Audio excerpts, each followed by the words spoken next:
E se a maior confusão espiritual de hoje não estivesse na Bíblia, mas no significado das palavras que usamos para falar dela? O que acontece quando você muda a definição de uma palavra, mas continua usando o mesmo versículo? Será que estamos discordando da fé? Ou apenas seguindo definições que Deus nunca deu? Grande parte da confusão espiritual de hoje não vem da Bíblia. Vem do jeito como a religião mudou o significado das palavras que Deus já tinha explicado. E quando você muda a definição, muda tudo que vem depois. A Bíblia usa palavras muito claras: pecado, justiça, verdade, santificação, iniquidade. Só que, ao longo dos séculos, cada doutrina foi criando o próprio dicionário. E hoje, as pessoas falam as palavras certas, mas com significados totalmente diferentes do que Deus disse. O que Deus disse. A própria Escritura define o que é pecado. Todo aquele que pratica o pecado transgride a lei. De fato, o pecado é a transgressão da lei. Simples, objetivo, sem misticismo. Mas, quando a religião tirou essa definição e criou outras mais leves, como pecado é um sentimento ruim, ou pecado é falhar com você mesmo, ela tirou a base que sustenta todo o restante da profecia bíblica. O erro antigo. Isso já acontecia dentro do contexto bíblico. Os fariseus achavam que conheciam as Escrituras, mas o Messias disse: Vocês erram por não conhecer as Escrituras. Eles achavam que estavam obedecendo a Deus, mas o Messias disse: Este povo me honra com os lábios, mas o seu coração está longe de mim, e em vão me adoram, ensinando doutrinas que são preceitos humanos. Rejeitando o mandamento de Deus, vocês guardam a tradição humana. Ou seja, eles liam o Velho Testamento, mas não enxergavam o que estava escrito. E hoje acontece a mesma coisa. Muita gente acha que está seguindo a verdade, mas está seguindo definições que Deus nunca deu. O que é iniquidade? A profecia usa outra palavra importante: iniquidade. Se você olhar comigo aqui na tela, quando abrimos essa palavra no grego, anômia, ela literalmente significa sem nomos, sem lei. Não é um termo misterioso, não é sentimento, não é a fraqueza humana. É bem simples. Anômia, ou seja, iniquidade, é viver como se a lei de Deus não existisse. Como se a vontade do Pai não tivesse peso. Como se o mandamento fosse opcional. Por isso, a Bíblia traduz iniquidade assim: vida sem lei, sem obediência ao que o Pai já disse, sem direção, sem fundamento. E isso, no contexto bíblico, não descreve alguém fraco na fé. Descreve alguém que rejeita o padrão do Pai. A profecia. Agora veja como isso muda tudo. Se biblicamente iniquidade é rejeitar os mandamentos, então o que o Paulo diz em 2 Tessalonicenses fica muito claro. Ninguém, de modo nenhum, os engane, porque isto não acontecerá sem que primeiro venha a apostasia e seja revelado o homem da iniquidade, o filho da perdição, o qual se opõe e se levanta contra tudo o que se chama Deus ou é objeto de culto, a ponto de assentar-se no santuário de Deus, apresentando-se como se fosse o próprio Deus. Vocês não lembram que eu costumava lhes dizer estas coisas quando ainda estava com vocês? E agora, vocês sabem o que o detém para que ele seja revelado a seu tempo? Porque o mistério da iniquidade já opera e aguarda somente que seja afastado aquele que agora o detém. Então será revelado o iníquo, a quem o Senhor Jesus matará com o sopro de sua boca e destruirá pela manifestação de sua vinda. Ora, o aparecimento do iníquo é segundo a ação de Satanás, com todo o poder, sinais e prodígios da mentira. O mistério da iniquidade já está operando, ou seja, já existe um movimento espiritual ativo trabalhando para remover a lei de Deus do centro da fé. O julgamento. E é por isso que o Messias deixa claro que, no dia do retorno dele, ele vai rejeitar quem vive em iniquidade, mesmo que essa pessoa tenha ministério, mesmo que pregue, mesmo que use o nome dele, mesmo que o chame de Senhor. Porque para ele nada disso importa. O que importa é se a pessoa fez ou não a vontade do Pai. Nem todo o que me diz, Senhor, Senhor, entrará no reino dos céus, mas aquele que faz a vontade de meu Pai que está nos céus. Muitos me dirão naquele dia, Senhor, Senhor, não profetizamos nós em teu nome? E em teu nome não expulsamos demônios? E em teu nome não fizemos muitas maravilhas? E então lhes direi abertamente, nunca vos conheci, apartai-vos de mim, vós que praticais a iniquidade.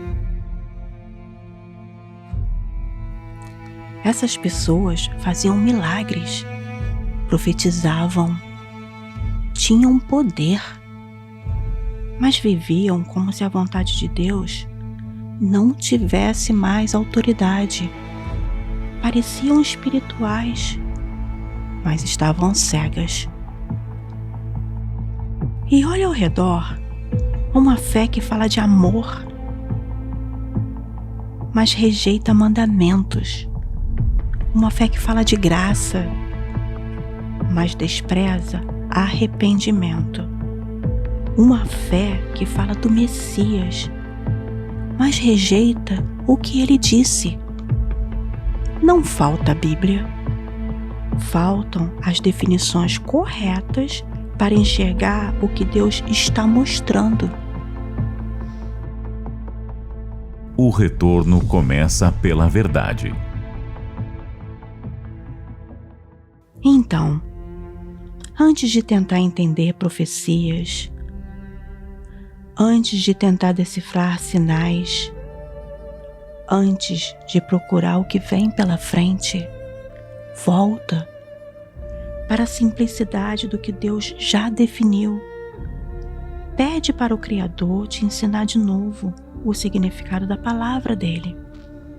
Deixa ele te mostrar o que é pecado, o que é obediência, o que é verdade, o que é justiça, do jeito que ele definiu.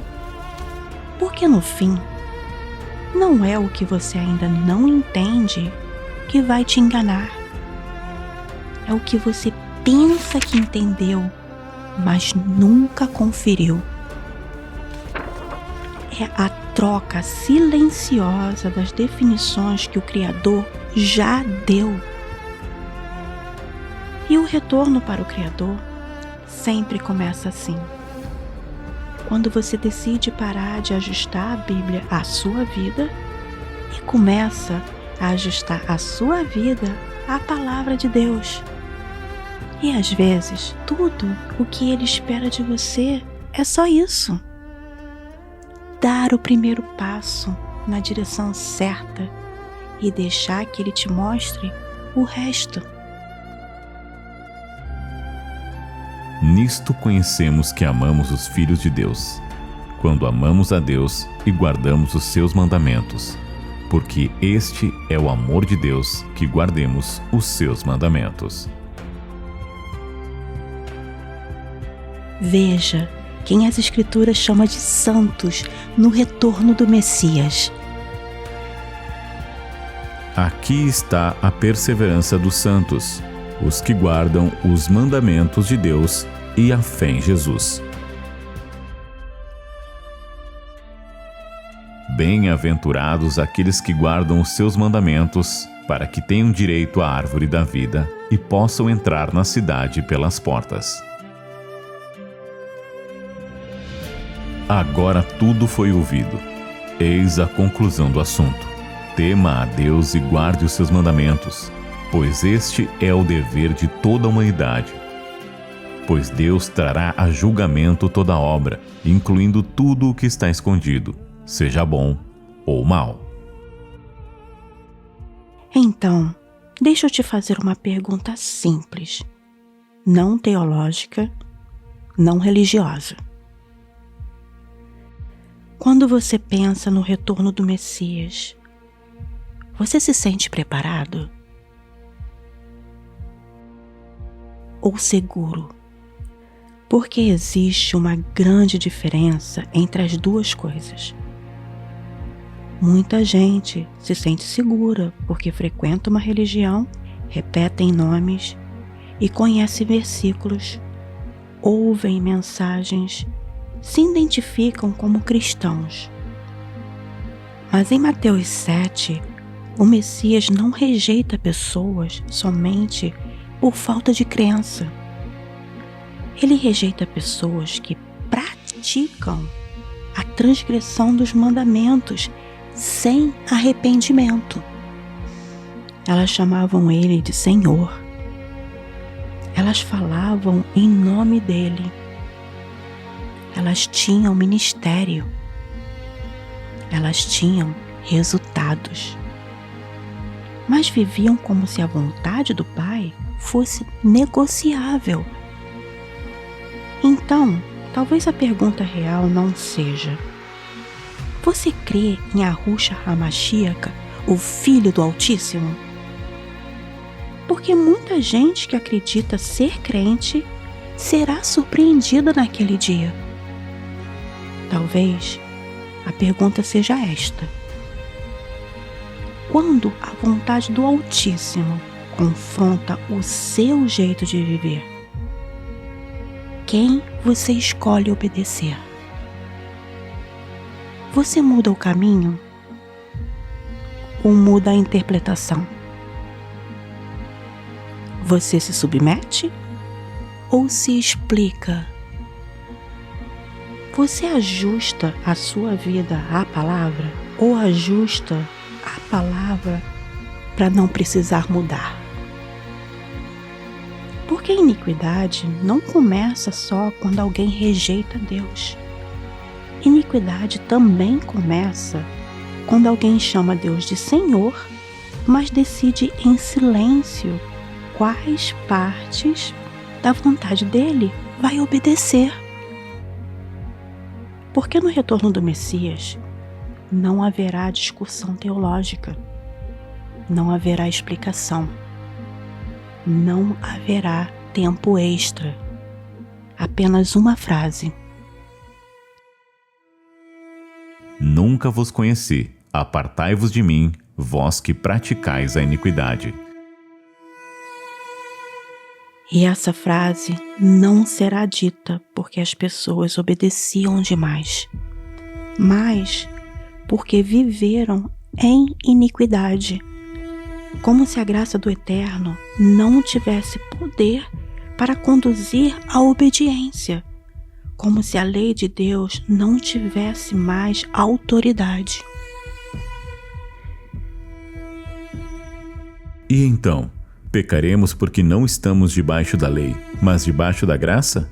De maneira nenhuma. Vocês não sabem que quando se oferecem a alguém como escravos para lhe obedecer, tornam-se escravos daquele a quem obedecem? Escravos do pecado que leva à morte ou da obediência que leva à justiça? Se isso revela quem governa suas escolhas, não ignore. Esse confronto é misericórdia. É o aviso antes do seu encontro com o Messias. É o tempo antes da porta se fechar. O retorno ao Pai não começa com entender tudo. Começa com arrependimento por ter seguido um caminho contrário ao que Cristo exemplificou. Um caminho de fidelidade e obediência ao Eterno. Arrependimento não é sentimento, é mudança de direção. Enquanto ainda há tempo, antes que o Senhor seja tarde demais.